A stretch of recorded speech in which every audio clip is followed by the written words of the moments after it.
Hey you, how you doing? I am Christy and welcome back to Trailer Trash or Treasure, the show where we review movie trailers to evaluate them as communication and as art.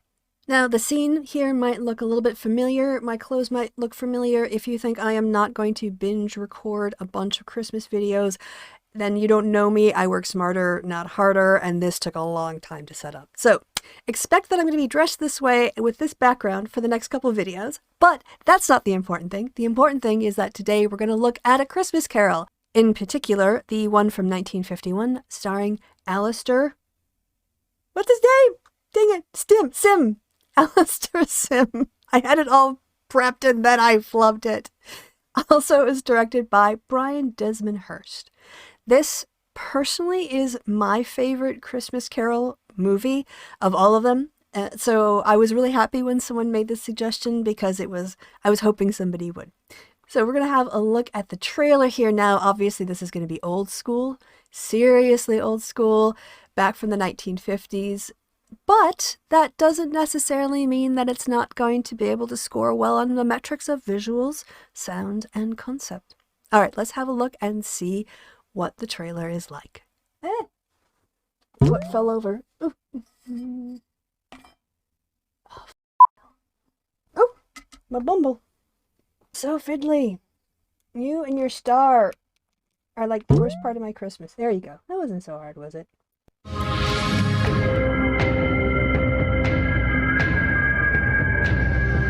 This is kind of boring.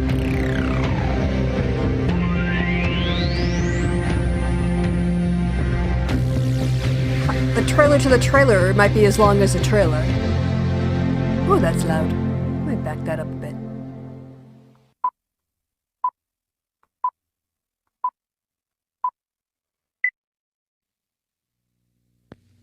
Oh, I love these old school.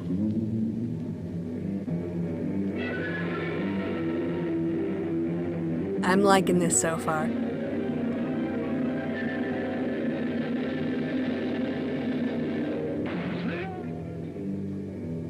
Oh, interesting. I can't pay you, sir. I'm not surprised. Not unless you give me more time. Did I ask you for more time to lend you the money? Oh, no, sir. Then why should you ask me for more time to pay it back? Hard and sharp as flint he was.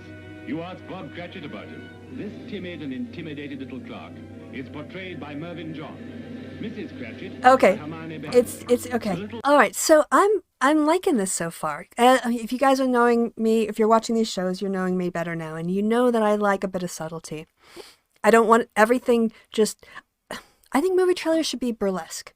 They shouldn't be like, you know, full day. They should be burlesque. They should show enough to get you interested, but not the whole thing.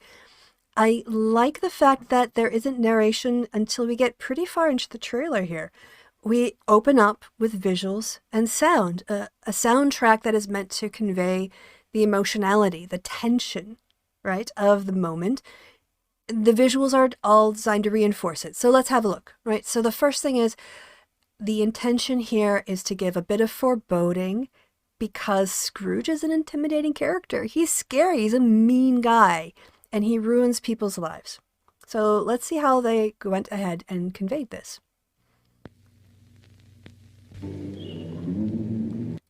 This is like harkens back to Nosferatu. This look at the lighting in this scene. It's got there's this wonderful shadow effect over here behind him. They've got him really strongly lit only from one side. There's only a key light on his face from the looks of it. They've got the scary shadows crossing here against the railing, and of course we get a little bit of the sense of the depth of the room. But really, our eyes are drawn to half of Scrooge's face, which is meant to light him in a way that drowns him in shadow because he's scary, and the music reinforces this. I really like this trailer so far. So he's scary, right? Again, visuals reinforcing the context. First thing is, oh, Scrooge, he's coming. Remember Scrooge from this Dickens story we all know and love? And they're literally giving us, I mean, it's a bit on the nose, but it's showing a book when they're referring to the book to make the connection to the audience. Ah, you know the story, now come and see it on the big screen. without saying it. You know I'm liking this. You know I'm liking this.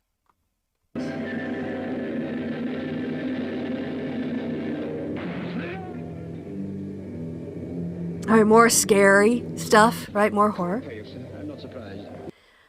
That was sort of the first third of it. Now we're going to get introduced to the character of Scrooge, and we're going to show what a horrible person he is.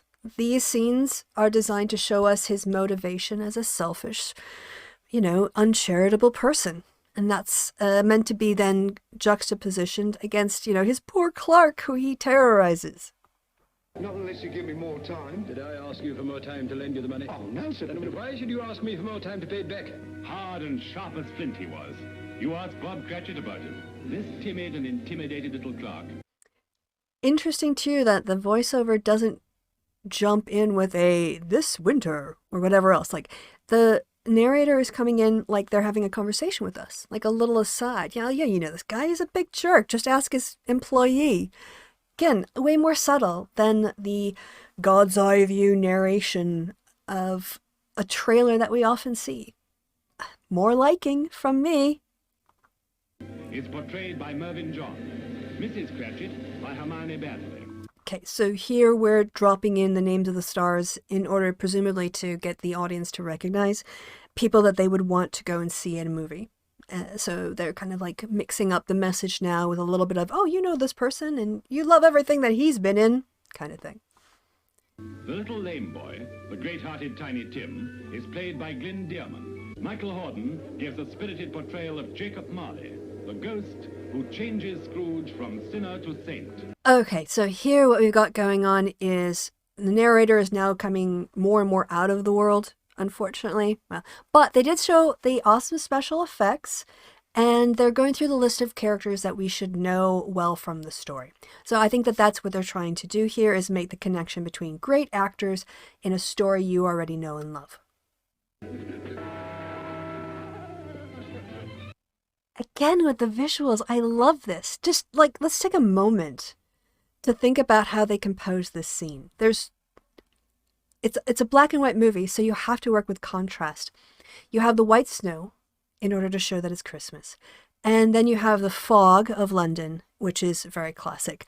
But interestingly here, you have things, even though it's nighttime, by the looks of it, you have the background is more in grays, whereas Scrooge is wearing a very, very dark color so that he stands out against those shades of gray. And the other thing, obviously, that is in the scene, drawing our attention, is just this ghostly hand. This is one of the reasons I love this movie. I think it's beautifully shot. But, just look at that! Look at that! There's so much thought and love and care that went into this one little shot of him running in the snow. I have to watch it again. I'm sorry. I'm just like savoring this like a hard candy. Jacob Marley, the ghost who changes Scrooge from sinner to saint. Co-starring with Alistair Sim in delightful character roles are Jack Warner and Kathleen Harrison. Don't be violent, Mr. Scrooge, so you force me to scream for the beadle. The beadle, madam? A thief for the beadle. A guinea? Here, what for? Absurd to be so happy.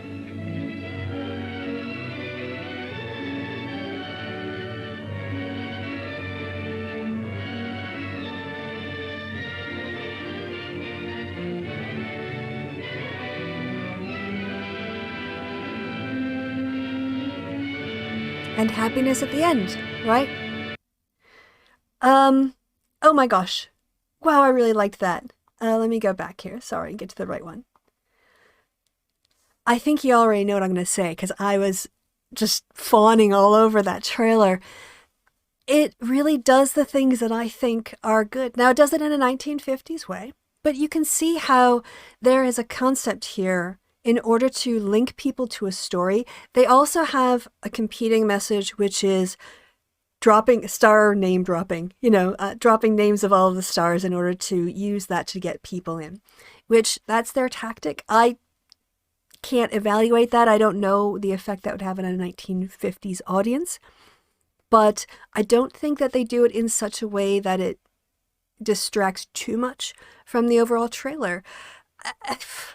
Visuals, they picked great scenes to showcase. They tell a story, they tell a consistent story. It's mostly about the menace and the scariness of Scrooge.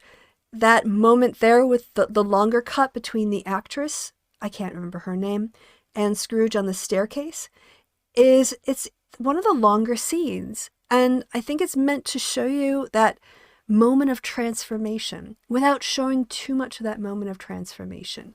As well, we get the dancing at Fuzzy Winks, is that his name, in the end of the story, but we don't get the payoff scene of Scrooge. Oh no, this is at his nephews. This must be at his nephews, right? This isn't the old-fashioned one. Oop. This wasn't the old-fashioned one. This must have been when he was dancing with his nephew, but we don't get the payoff of Tiny Tim. So visuals-wise, I'm loving this. Sound-wise, I am really impressed with the subtlety that they've used, and to kind of get out of the way and just let the visuals and people's understanding of the story really drive the concept. The concept itself, it's two competing messages.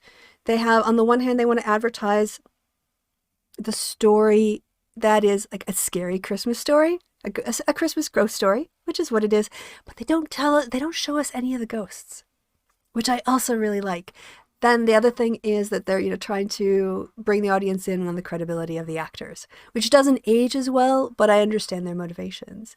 So the concept, I gotta give full points. So when I look all this together, I'm gonna give Scrooge to Christmas Carol. I was like, Scrooge, not Scrooge, completely different movie. I'm gonna give A Christmas Carol 1951, or Scrooge, if you want to call it, treasure.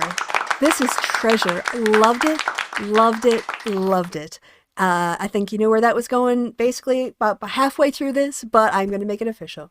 What did you think? Did you love the trailer as much as I did? Or were there things that you thought left wanting? Things that you wanted to see more of or less of? Tell me in the comments section below. And if you have a recommendation for a movie you'd like to see, drop that in there too. After my Christmas trailers, I'm going to continue on my effort of doing viewer requested movie trailers. So until next time, I have been Christy. You've been awesome. I'll see you later.